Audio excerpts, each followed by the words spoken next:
思玉的媳妇儿。求贵，别动！还有，他肚子里的孩子，你都不要了？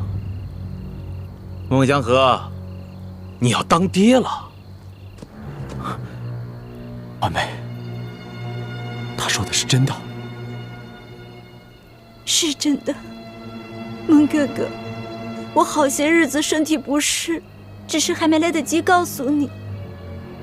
我已经找郎中帮你看过了，郎中切过脉，2个月，而且说得很肯定，男孩。孟祥和，你们家是3代单传吧？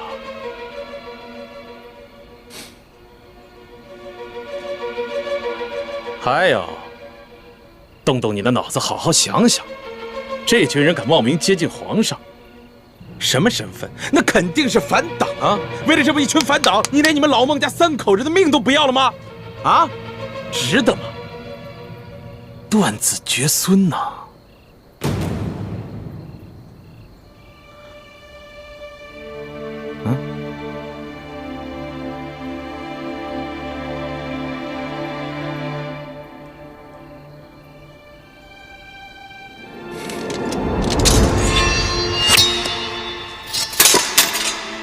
哎，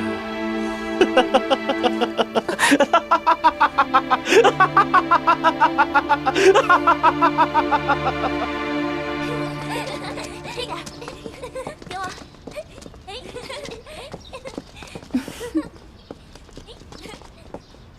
接着，来这边，来给我，接着。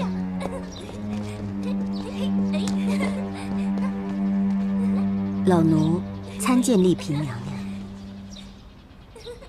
雪嬷嬷回来了，这一路上辛苦了，快请起。是。老奴本来在山西为老爷守灵的，但实在是不放心娘娘，所以就赶回来伺候娘娘。雪嬷嬷，您还不知道吧？娘娘自山西回来之后，已经升妃位了。那老奴恭喜丽妃娘娘。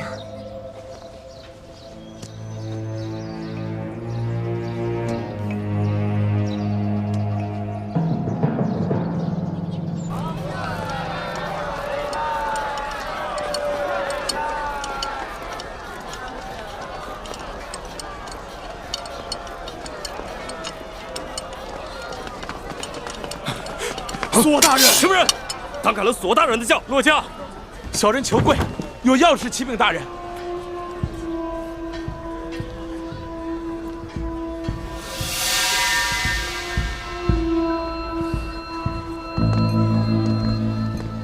大人，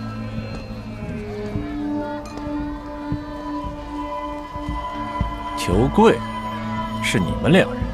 来人啊！在。这2个是朝廷的钦犯，都给我抓起来！知道。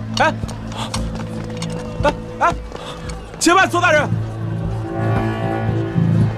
小人是来投案自首，戴罪立功的，恳请大人给我一个当面陈情的机会。我担保，我所陈述之事，事关重大，可以帮大人立下一份天大的功劳。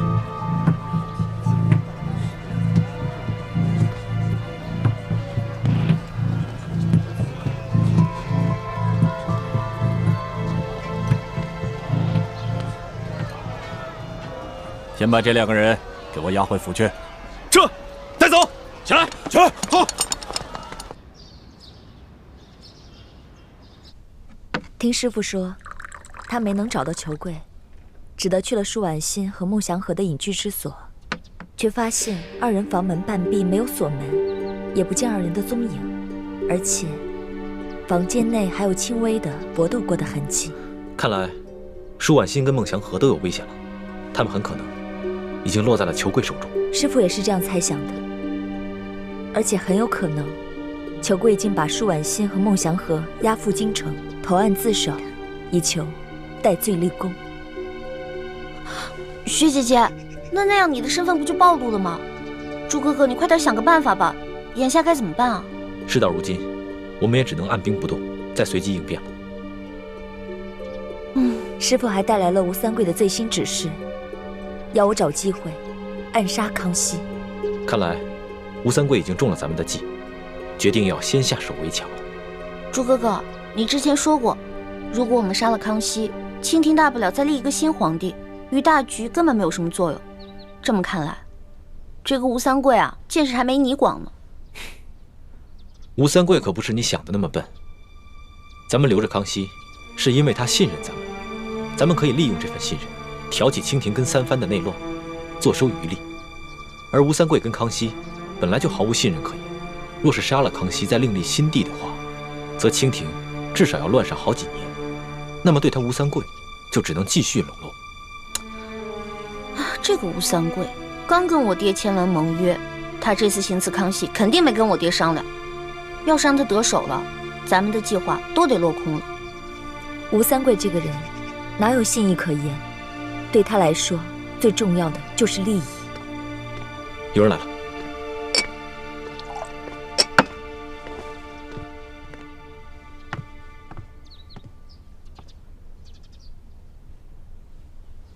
奴才李德福给丽妃娘娘请安。李总管免礼。太皇太后奉体欠安，请李太医前去诊治。好，卑职这就去。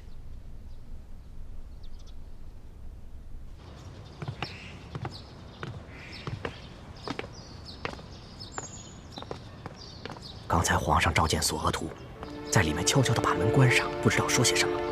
我只隐隐约约听到了“裘贵”和“丽妃”几个字。哎，这丽妃平日跟你们几个走得很近，该不会是你们的同党吧？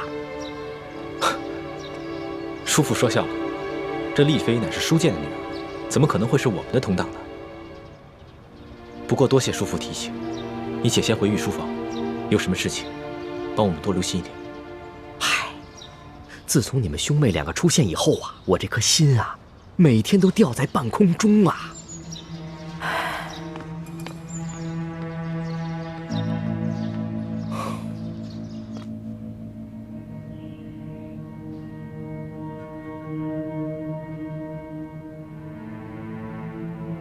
难怪朕觉得这个丽妃与其他嫔妃不同，太有胆识了。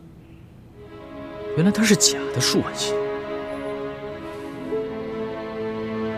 舒剑临死前也曾发现了一些疑点。丽嫔娘娘，爹，你怎么瘦了这么多，下巴也变尖了？啊，爹。女儿就是在思念您。虽说皇上对臣妾特别好，可是女儿每每想到爹爹您岁数大了，身边又没一个知冷知热的人，女儿这心里就放不下。可是，你这眼神跟从前也不一样啊。爹，您糊涂了。女儿进宫数月，哪能跟在家里当姑娘时一样啊？面色怎么也变了？这连日来赶路，女儿染了风寒，吃几服药就好了，爹爹不用挂心。可惜啊，舒剑还没来得及识破他女儿的身份，就被石青红给灭了口。是啊，皇上，这得亏裘贵是找到了真正的舒婉心，这可真是天佑我大清啊！可是这个丽妃究竟是什么来历？为什么要假冒舒婉心？皇上，裘贵说了，这假丽妃必定是前明的余孽。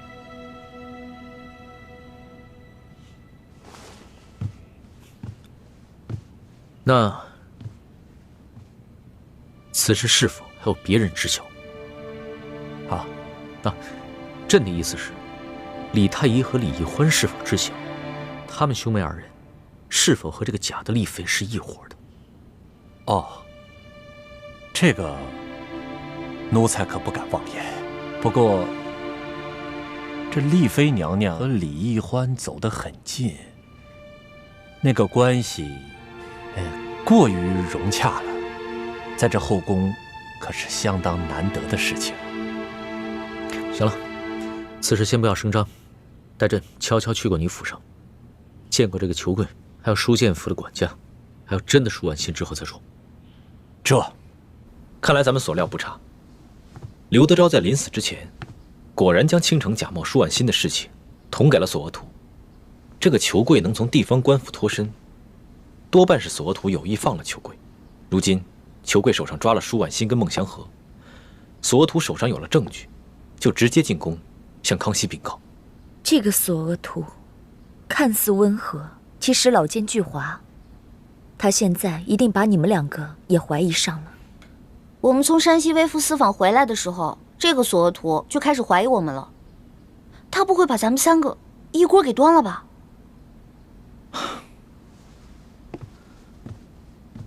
欢妹，越是紧急之事，咱们越要冷静。这个索额图直接将此事上报给康熙，对咱们来说并不是坏事。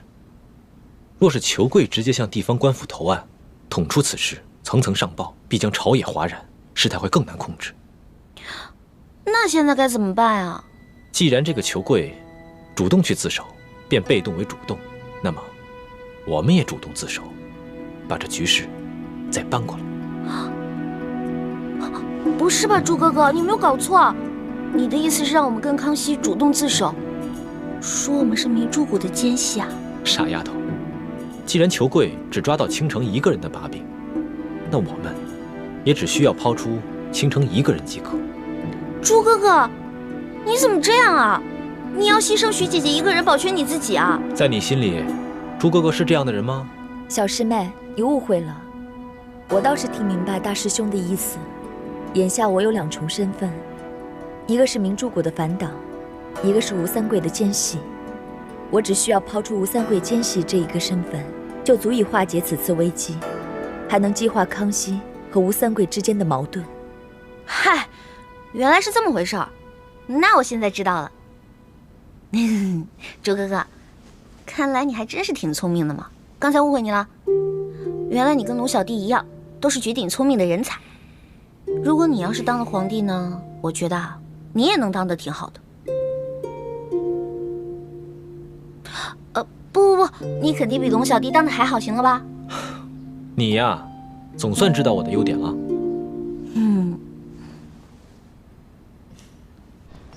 龙小弟，等一下。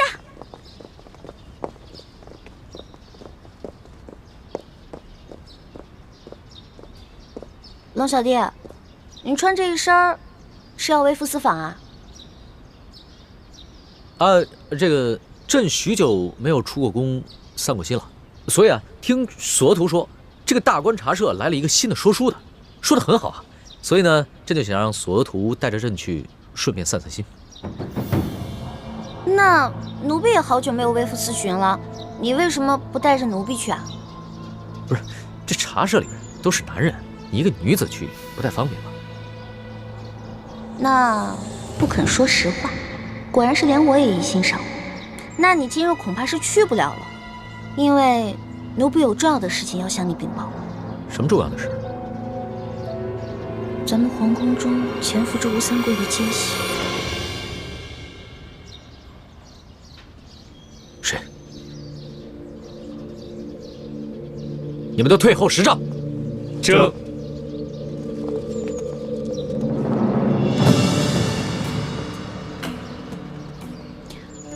皇上，这个奸细是丽妃娘娘。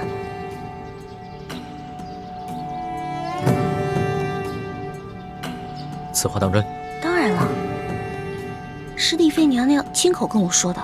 今日在永乐斋，丽妃娘娘说，她是吴三桂派遣在宫中的奸细，她想跟你自首，但是她不敢，她怕跟你说了以后，你一怒之下杀了她，所以就求我来跟皇上说情。我一听这么大的事儿，不敢怠慢，直接过来向你禀报了。走，去永乐斋。申淑姑娘，请。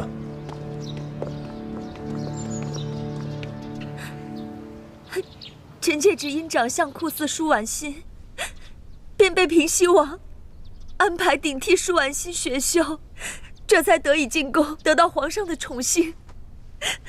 皇上，臣妾被平西王以臣妾弟弟的性命要挟，实在是别无选择，还请皇上开恩，不要治臣妾的重罪。你为何选择在今日相朕自首？因为臣妾的师父雪衣居士已经返回宫中，他带来了平西王的最新指示，逼着臣妾刺杀皇上。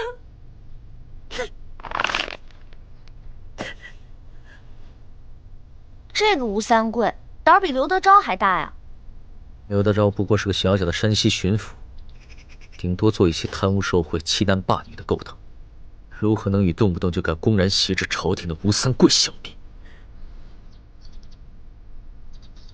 臣妾不忍伤害皇上，可又担心小弟的安危，左思右想，我才想到了这个向皇上自首这唯一的办法。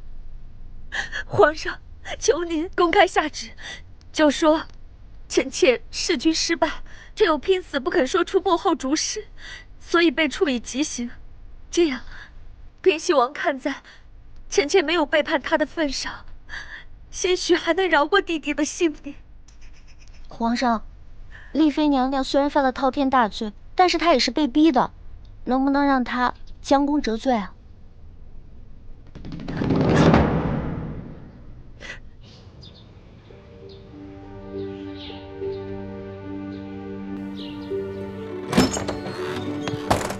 进来。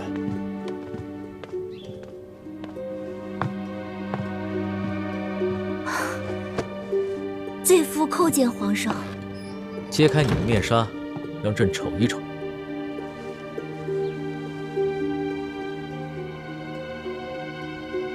果然和雪倾城长得一模一样。朕问你，当初被何人所劫，又劫到了何地？罪妇也不知那些劫匪是何身份，他们都蒙着面，罪妇看不清他们的脸。他们将罪妇用一辆无窗的马车送到了一处神秘的山谷里，罪妇连方向都辨不得。但罪妇逃出来的时候，遇到了一头野象，然后罪妇一路打听才知道，原来是云南的一处深山林。果然是吴三桂干的好事。劫持罪妇的人是平西王爷。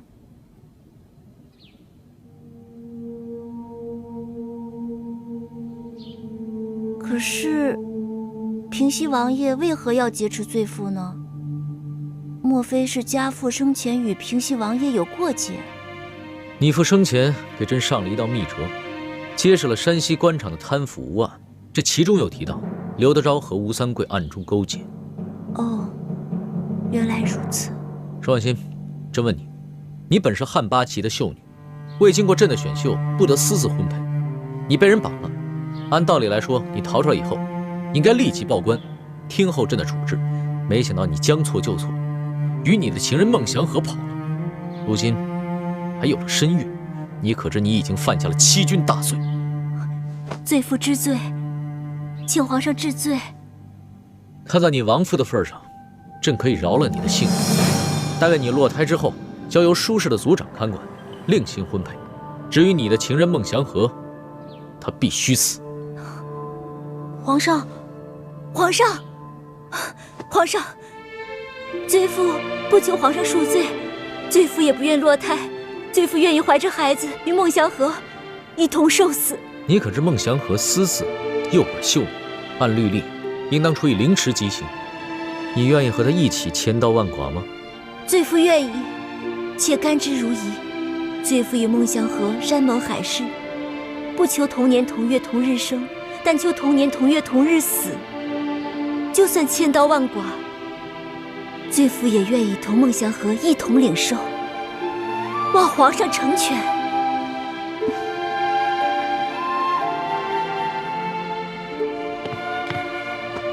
皇上，您后宫佳丽那么多，多一个舒婉心不多，少一个舒婉心不少。何况孟祥和也是信义之人，在山西的时候，曾经冒着生命危险，暗中帮过咱们呀。龙小弟，你就放过他们吧，成全他们吧。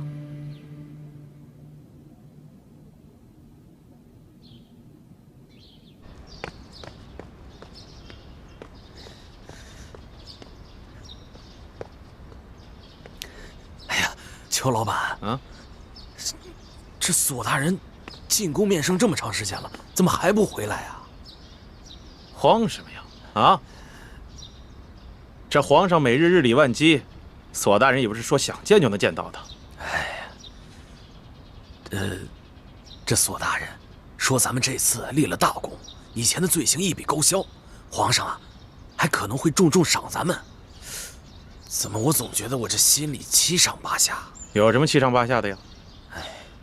索额图现在是皇上面前的大红人，咱们平白无故给了他这么大一份功劳，只是让他既往不咎，给那么一点点奖赏，这难吗？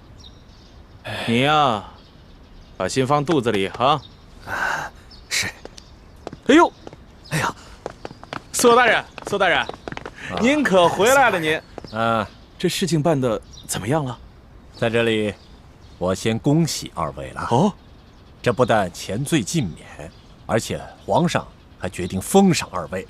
朝廷的封赏，转眼就会下达了。索大人，您简直就是邱某的再生父母啊！您，此事除了二位出力以外，不知道还有哪些兄弟为了咱辛苦啊？索大人，小人明白，这件事啊，它关系着皇家的颜面。除了我跟管家，就只有那4个帮我抓舒婉心和孟祥和的心腹兄弟知道。哦，懂事。但不知这4位兄弟现在人在何处啊？不妨把他们叫过来，让我瞧瞧。一来呢，我为他们也讨些封赏；这二来呢，我要是看着有和我眼缘的，我就把他留在身边，在我这儿谋份差事，岂不更好？索大人，那4个混蛋就是江湖上的流寇。这要是能在您手底下办差事，那简直就是上辈子修来的福分呐！就在成都的悦来客栈呢，我这就找去啊！好。哎呀，邱老板啊，就不辛苦你跑这一趟了。来人啊！你们干什么？你们干什么？拉下去！索图，你不讲信义！拉下去！这。老三，来，义父，把这2个混蛋给我拉到郊外去。悄悄地埋了他们，孩儿遵命。另外，马上带一队人马去城东的悦来客栈，把他的4个同伙一块抓来。记住了，在抓捕的时候，千万不许让他们胡言乱语。是，一旦发现那4个逃犯，我先将他们的舌头给。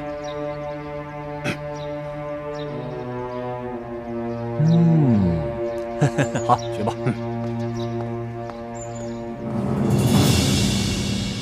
谢皇上恕罪，也谢皇上杀了裘贵这落网之贼，替罪妇报了血海深仇。朕念在你生父的份上，饶了你过往之罪。但是从此以后，你不再是舒婉心，那身处宫中的丽妃娘娘才是舒婉心，你可明白？罪妇明白，罪妇明白。退下吧。谢皇上。愿皇上吉祥如意，万寿无疆。春秋两岸，时光催尽芳可叹。一生的愿，将心留于人世间，受我乾坤。龙小弟，谢谢你，最终还是成全了舒婉心跟孟祥和。想不到孟祥和一介布衣，上无寸瓦，下无寸土，居然有舒婉心这样的女人，堪与她同甘共苦，生死与共。朕这后宫佳丽无数，却没有一个人能如此真心待朕。龙小弟，我也跟你同甘共苦过啊，我还几次拿命救你呢。所以朕很感激你，感激你给了朕这么一段刻骨铭心的美好回忆。可是你始终坚持不肯做朕的女人，终有一天，你要和你的丈夫同床共枕，生儿育女，这终究不过是个孤家寡人罢了。叹千秋，万事化烟，数几许情愁，望月凭栏，星辰如梦，心缱绻。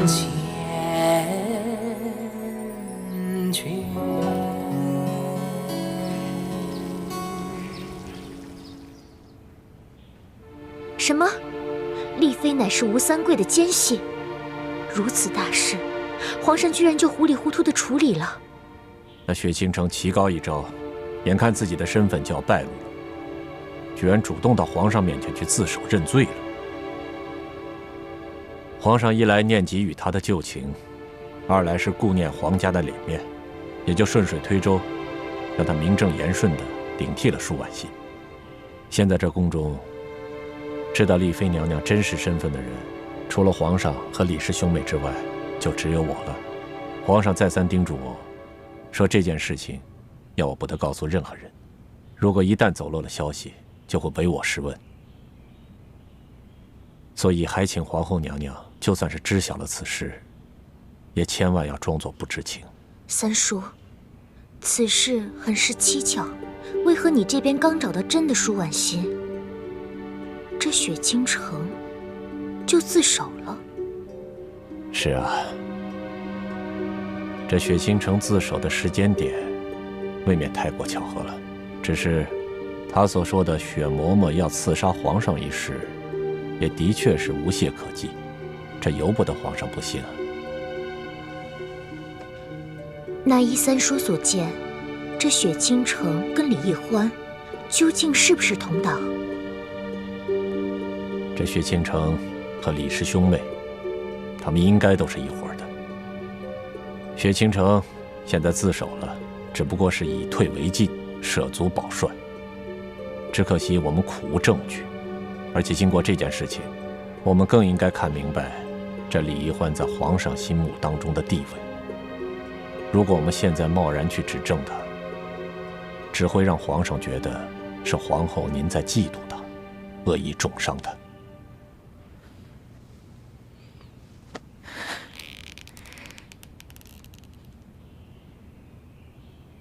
那眼下我们该如何做？大蛇要打7寸，否则只怕打蛇不成，反被蛇咬。所以还请皇后耐住性子，在暗中等待时机。我相信，只要他们真是奸细，就必定会另有图谋，早晚会露出马脚来的。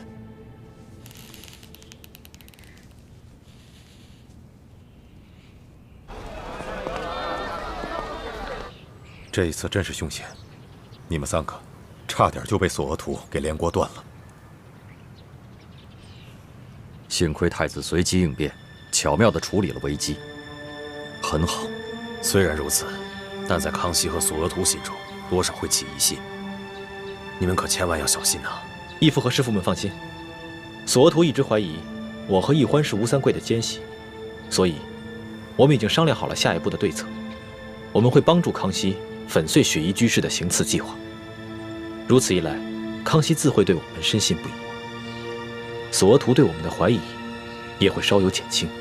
只是如此一来，雪衣居士怕是要性命不保了。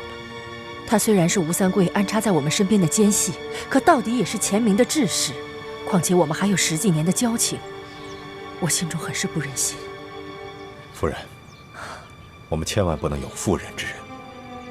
雪衣居士为了一己的私仇，居然效忠吴三桂这种奸贼，他还想要暗中除掉易欢。这种人，我们是道不同不相为谋啊！樊兄说的甚是，对雪衣居士，我们不必手下留情，但我们协助康熙拿下雪衣居士，吴三桂一定会跟咱们翻脸的。其中的利弊，我们还要好好的权衡一下。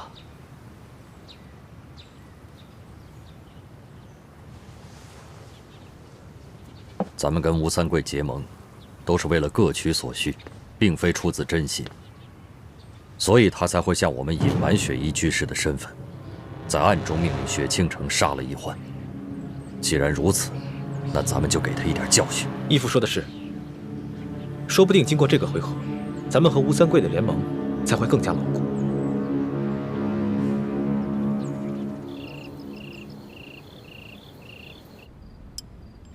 皇上，还是吃点菜吧。丽妃啊，朕今天很不开心。朕给吴三桂下了一道旨，让他进京养老，他居然以年老不堪跋涉为由拒绝了朕。他如此公然抗旨不遵，这满朝文武居然没有一个敢。皇上，还是吃点菜吧。丽妃啊，朕今天很不开心。朕给吴三桂下了一道旨，让他进京养老，他居然以年老不堪跋涉为由拒绝了朕。他如此公然抗旨不遵，这满朝文武居然没有一个敢吭声的。朕心里咽不下这口气，早晚有一天，朕要亲手结果了这老贼。皇上，你喝多了，还是早点歇息吧。朕没醉，你接着陪人醉。皇上，明日啊，您还要早朝呢，您还是早点歇息吧。来，皇上小心。皇上，哎，床在那边。皇上，哎，小心啊，慢点儿。来，皇上，这。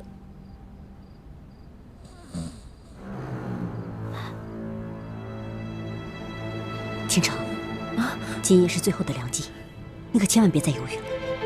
可是，如果现在就杀害了皇上，咱们的身份就暴露了。我们倒是可以逃出宫去，却会连累永和宫的众宫人啊。你放心好了，王爷给了我一瓶秘制毒药，康熙喝了之后要7日之后才会发作，到时候谁会怀疑到咱们的身上？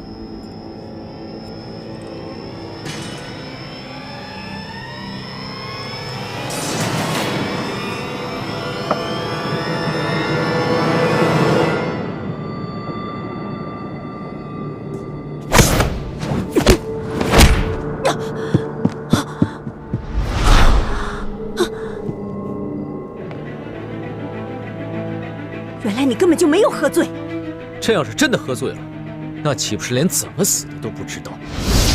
臣妾不忍伤害皇上，可又担心小弟的安危，左思右想，我才想到了这个，向皇上自首这唯一的办法。皇上，求您公开下旨，就说臣妾弑君失败，却又拼死不肯说出幕后主使，所以被处以极刑。这样，平西王看在臣妾没有背叛他的份上，兴许还能饶过弟弟的性命。皇上，丽妃娘娘虽然犯了滔天大罪，但是她也是被逼的，能不能让她将功折罪啊？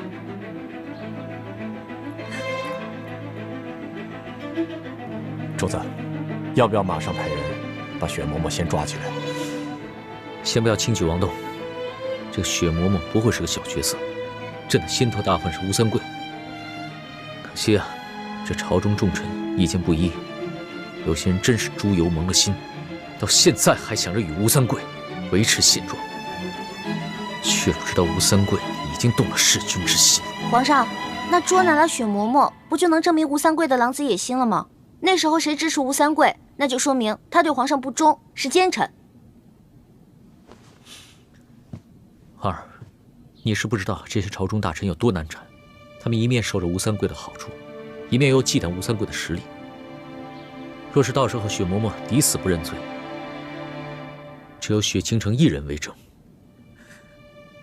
那他们还会一口咬定这个雪倾城不是吴三桂的奸细，而是朱明联盟的奸细。到时候还会劝朕休要中了离间之计。雪姐姐怎么可能是明珠谷的奸细呢？她弟弟还在乌三桂手上呢。臣妾已经很多年没有见过弟弟，实在不知弟弟是否安然无恙。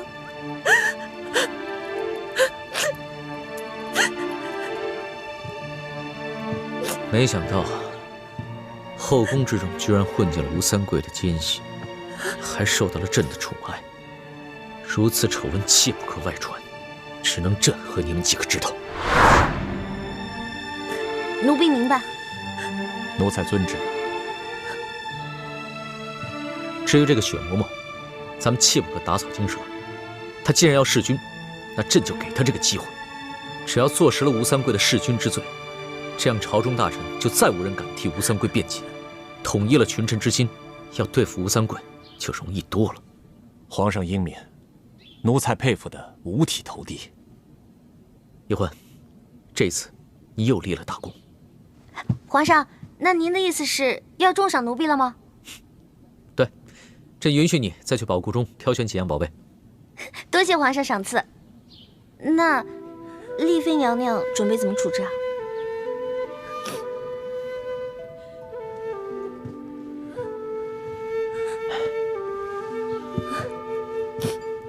丽妃，你虽然有罪，但都是受人胁迫，情非得已。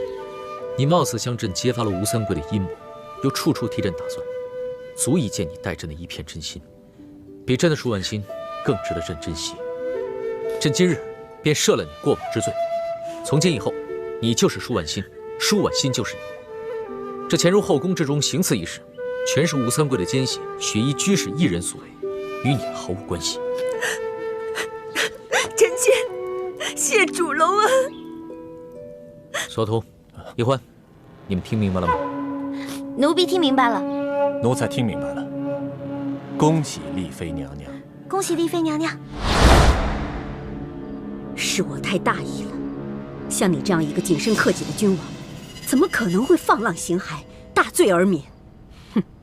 不过你今天也出不了这个永和宫。师父，你还不赶紧认罪投降？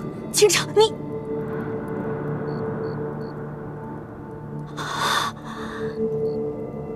我说康熙怎么会知道我们的计划？原来是你出卖了我！你跟吴三桂一直以小弟的性命胁迫我，可是我弟弟早在3年前已经意外身亡了，你们却一直瞒着我。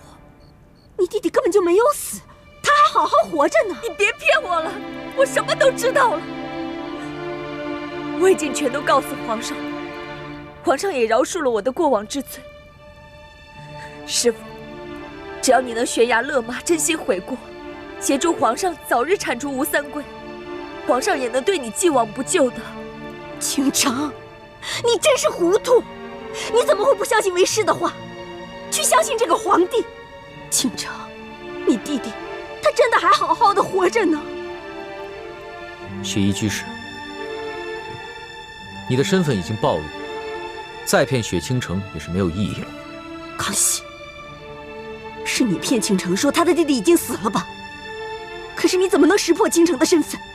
其实早在山西的时候，被吴三桂的人马追杀，朕就已经怀疑你们了。原来你早就怀疑我们，可是你却一直不动声色。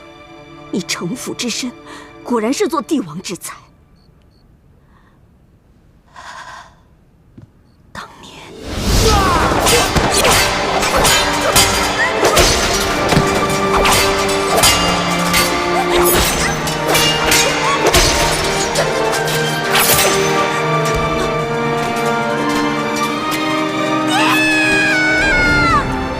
我梅花门上下500多门徒，全都命丧于明军铁骑之下。是王爷救了我，还有剩下的几个门徒，所以王爷对我梅花门恩重如山。我雪衣居士又怎么可能对王爷背信弃义？那岂不是天理难容？皇上，王爷是先帝封的藩王，对大清有恩，绝无二心。这次雪衣居士行刺，是我一人所为，与王爷毫无关系。你真的就心甘情愿替平西王去死？师父，你别再执迷不悟了。皇上说过，只要你能指认吴三桂的罪行，就能饶恕你我不死。我再也不会相信你这个阴险狡诈的大清皇帝。倾城，你既然已经出卖为师，那么为师也不会再念咱们师徒之情。皇上，你只知道倾城是我的徒弟，你可知道他还有另一重身份？皇上，我雪衣居士的敌人是朱明，并不是大清，所以对皇上而言，无论是我还是王爷，都不是你的敌人。你真正的敌人是那些反抗朝廷的乱党。自大清开朝以来，一直有文人以前明臣子自居，不肯到清廷就职。各地也一直都有反抗朝廷的乱党，不过那都是小打小闹，不成气候。朕现在心里最担心的就是吴三桂。看来皇上还是低估了那些前明余党。这样吧，我雪衣居士任由你处置，只要不将我的罪迁怒于王爷身上，那我将戴罪立功，揭发这宫中的另一伙奸细。前明的晋王李定国，他并没有死，而是领导着一股反抗朝廷的力量。这些年，他们韬光养晦，形成了气候。只要皇上答应我的要求，我就会揭发这宫中的李定国的奸细，并会和你们一起剿灭明珠谷。皇上知道，这明珠谷地势险要，机关重重，只要有了老奴，你们才有可能将这明珠谷一举剿灭，永绝后患。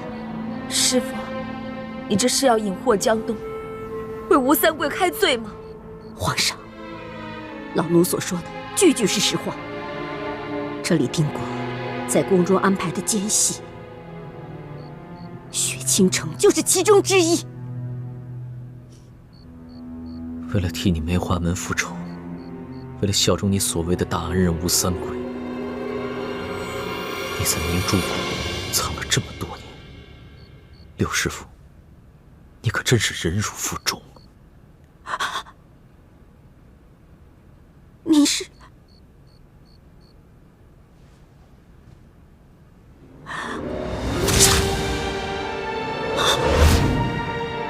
六师傅，我奉旨擒拿你。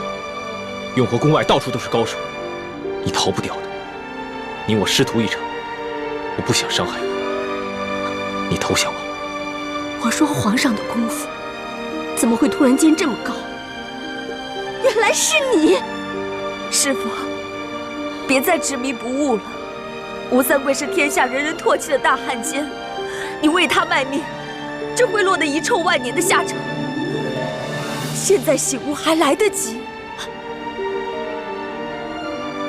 古人云，女人为了爱情，什么都可以牺牲。你是为了他才背叛为师的吗？我杀了你！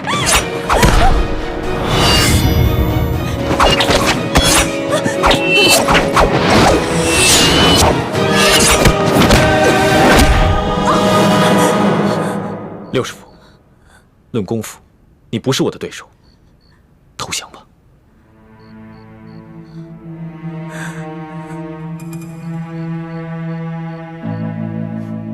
罢了，事到如今，我也只能以死来向王爷谢罪了。六师傅，倾城是您从小一手养大的，就像您的亲生女儿一样。她狠不下心来对你，难道你要狠下心来对她吗？他现在眼里完全都只有你，哪有我这个师傅？六师傅，灭你梅花门是明君，欠你的是我大明，是朱氏，跟倾城没有半点关系。你放了他，我来做你的人质。我的武功虽然不如你，但是我的心智却胜于你，我才不会上你的当。不要伤害雪姐姐！六师傅，你听我的，你已经被仇恨蒙蔽了双眼。如果你现在杀了雪姐姐，你不可能离开紫禁城。不如这样，我们做个交易，你放了薛姐姐，我跟皇上求情，让他放了你，怎样？少在这假惺惺的！我现在就去见康熙，我要把你们所有人的真面目，还有这明珠谷所有的秘密告诉他。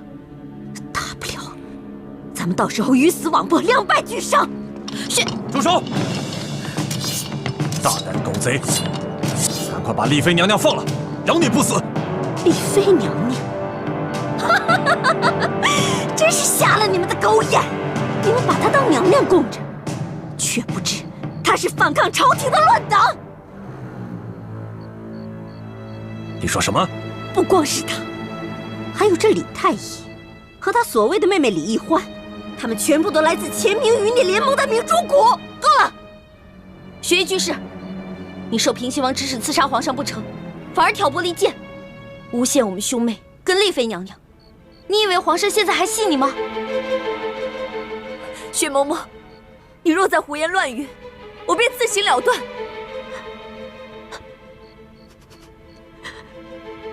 京城，你虽然出卖魏氏，但是魏氏不是真的想让你死，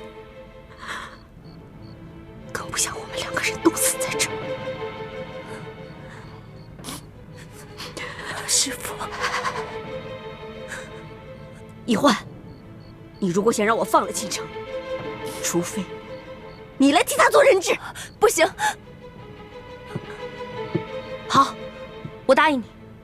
环美，放心吧，朱哥哥，他现在只想赶快离开紫禁城，不到万不得已，他不会伤害我的。拿我来换薛姐姐。易欢，走，让开！都别动，让他们先走。让开，不然我杀了他！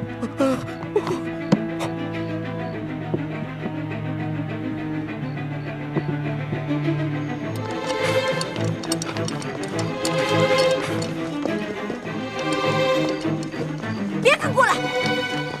千万别乱来啊！你逃不出紫禁城的！你给我走开！走开你们，不然我杀了他！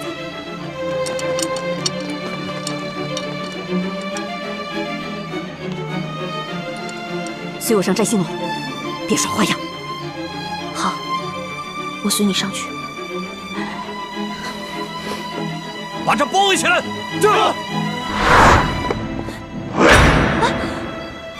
学艺居士，你千万不要轻举妄动。刘师傅，不如我们来做个交易。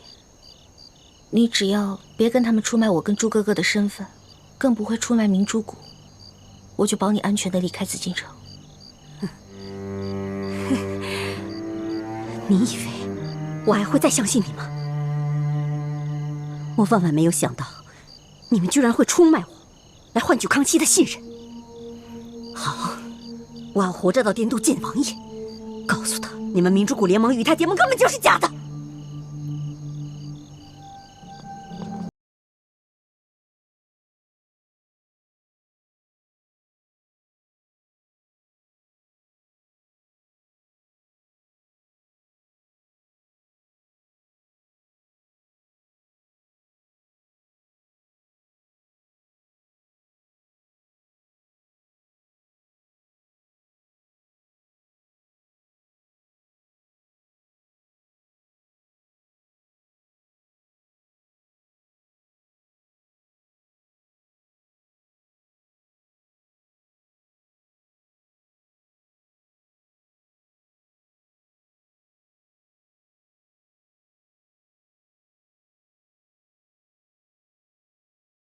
皇上，花儿，你别怕，朕一定会救你出来的。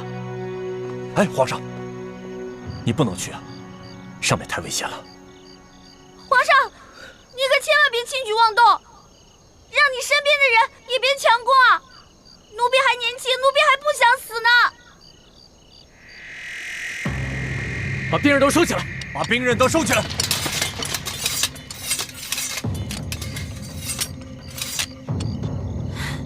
六师傅，你看到了吧？皇上还是很在意我的。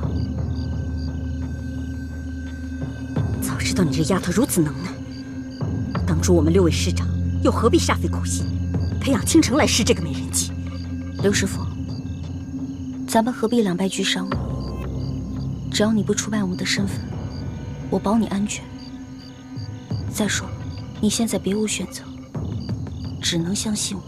好，若非万不得已，我也不希望两败俱伤。但是，你要随我一起离开紫禁城，去滇都见王爷。好，一言为定。皇上，奴才有话想要禀告。说。此话不方便在此讲，请皇上先移驾。现在就说。主子，奴才刚才领旨去帮着李太医捉拿刺客，可奴才刚一进去，这雪衣居士就说什么了？雪衣居士说，李太医还有易欢姑娘、丽妃娘娘，他们都是朱明联盟的乱党，而且他们都来自一个朱明联盟的基地，叫做明珠谷。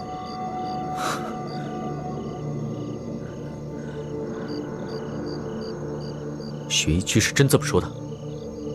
皇上，此事事关重大，奴才绝不敢胡言乱语。不光奴才听到了，这几个侍卫也听到了，还有李总管，他也听到了。回皇上，雪衣居士确实如此说，可易欢姑娘当场就戳穿了他的诡计，并指证这雪衣居士乃是平西王派来的，他的目的是为了挑拨陷害。皇上，我兄妹2人对皇上一片忠心，天地可见。欢妹还在雪衣居士手里，生死一线，皇上却在这儿怀疑他。若是让欢妹知道，他该怎样寒心呢？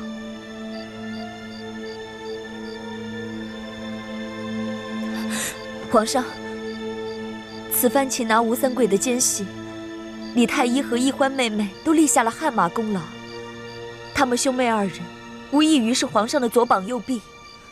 此番这刺客还没有抓到，皇上可千万不要中了雪衣居士的离间之计，自断臂膀啊！是皇上，这雪衣居士确是吴三桂派来的奸细，他说的话不可全信。皇上，此事事关重大，奴才只是不敢知情不报而已。现在只有雪衣居士一面之词，是非曲直到底如何，奴才也不敢妄言。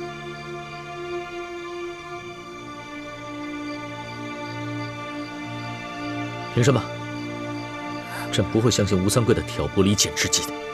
谢皇上。谢皇上。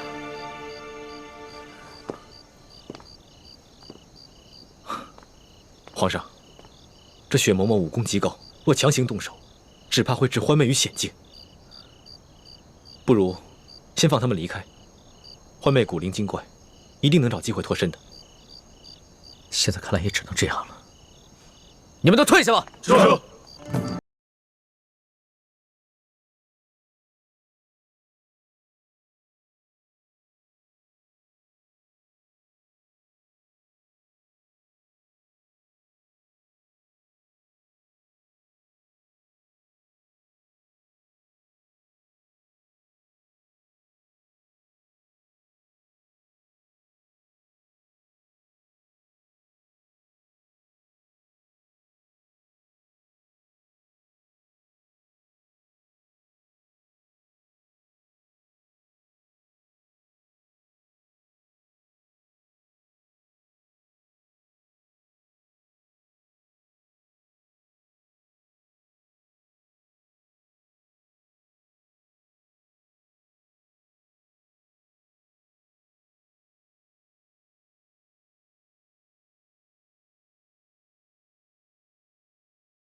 皇上，奴才马上安排人手，在各个关卡路口拦截雪嬷嬷。不行，朕不想因为一个小小的奸细而危害到易欢的性命。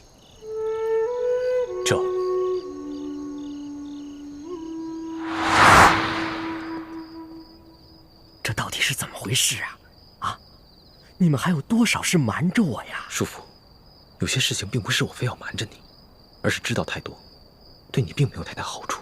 那我就不明白了，这舒婉心既是舒建的女儿，舒建又是皇上看重的臣子，那她怎么就跟雪嬷嬷成了吴三桂派到宫中的奸细了？而她又是你们朱明联盟的人，这到底是怎么回事啊？这件事情很复杂。叔父在宫里这么多年，难道还不明白与人隐私者不祥的道理？康熙早就知道丽妃是吴三桂的内奸了，但他始终没有说过，是因为他不想让更多人知道这个秘密。叔父又何必一定要知道呢？你以为我想知道这个杀头的秘密啊？不还是被你们给连累了吗？哎，现在可怎么办呢？皇上虽然是不动声色，但他肯定是疑心你们了。事到如今，也只能走一步算一步了。好在雪嬷嬷是吴三桂内奸这件事已经坐实了，事情还没有到无可挽回的地步。唉，你们呐，你们就是我李德福的噩梦啊！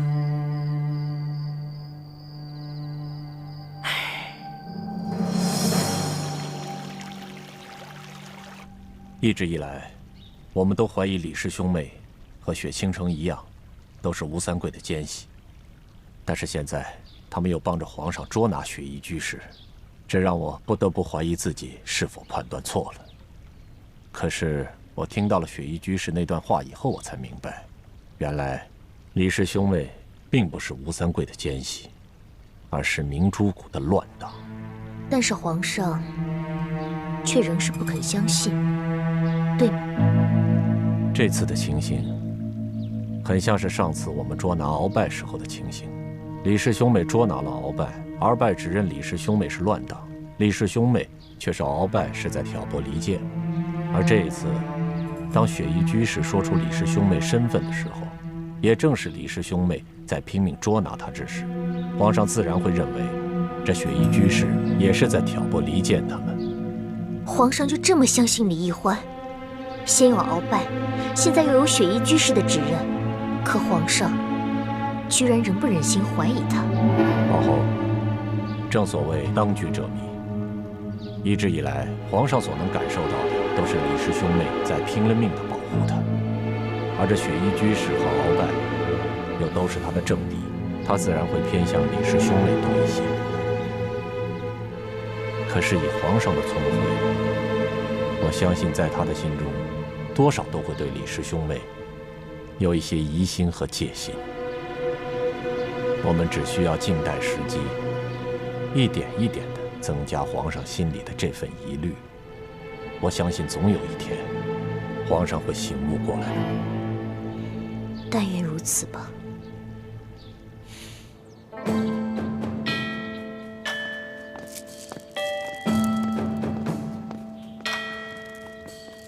皇上吉祥。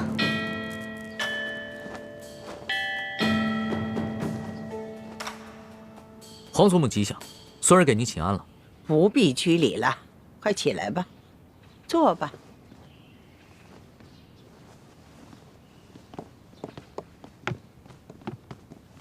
皇上可是一夜未眠呢，这眼圈儿都发黑了。没事儿，孙儿年轻，偶尔失眠一次不打紧的。皇上，你可知道这丽妃和雪嬷嬷居然是吴三桂的奸细吗？宫里出了这么大的事儿，皇上居然把哀家瞒得密不透风啊！皇祖母息怒，孙儿并不是有意隐瞒，而是孙儿想将计就计，擒下这个雪嬷嬷，所以才让人封锁了消息。你就打算让这雪倾城顶替舒婉心留在宫里吗？她可是身怀绝技呀，万一她另有图谋，可如何是好啊？皇祖母放心吧，孙儿已经加强了安防，这雪倾城的一举一动，都在孙儿的掌控之中。眼下朝野上下，如鳌拜、吴三桂等心怀不臣之心的人还大有人在。孙儿想要杀一个奸细容易，但会让更多的奸细与朕敌对到底。若是孙儿采取怀柔之策，让这些奸细权衡利弊之后，向孙儿投诚，那就能换来更多的人心归附啊。那雪倾城，他真的是向朝廷投诚吗？听说那雪嬷嬷曾揭发了这雪倾城和李氏兄妹都是前明的余孽呀。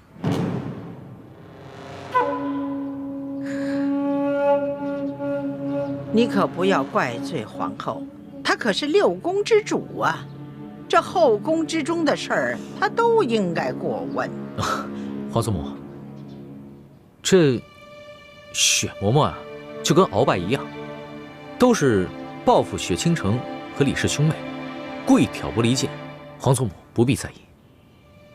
此次雪嬷嬷虽然逃走了，但是吴三桂要弑君之事已经坐实，群臣就再也没有人敢支持吴三桂。以后孙儿要撤藩啊，也就容易得多了。皇祖母，这都是雪倾城和李氏兄妹的功劳。可万一这雪嬷嬷所说属实呢？皇祖母，眼下只有雪嬷嬷一人为证，并没有旁证。孙儿不想轻举妄动，孙儿不想伤了那些有心归附孙儿之人的心。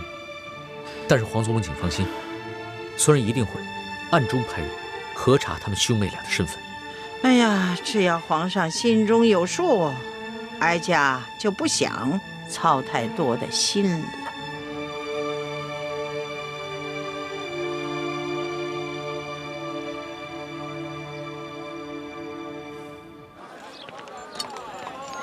你看这个，喜欢吗？喜欢就拿一个。哎呦，是啊。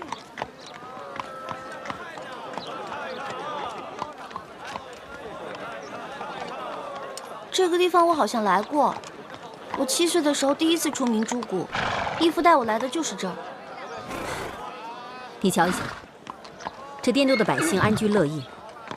若康熙真的要撤藩，势必又是一场腥风血雨。你真的要帮康熙与王爷作对吗？六师父，我们不是有意要出卖你，我们也有自己的苦衷。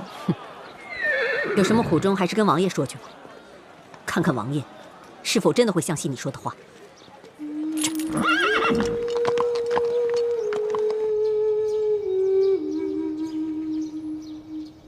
你就是李易欢？小女子李易欢，见过王爷。17年前你刚刚出世，本王就曾见过你。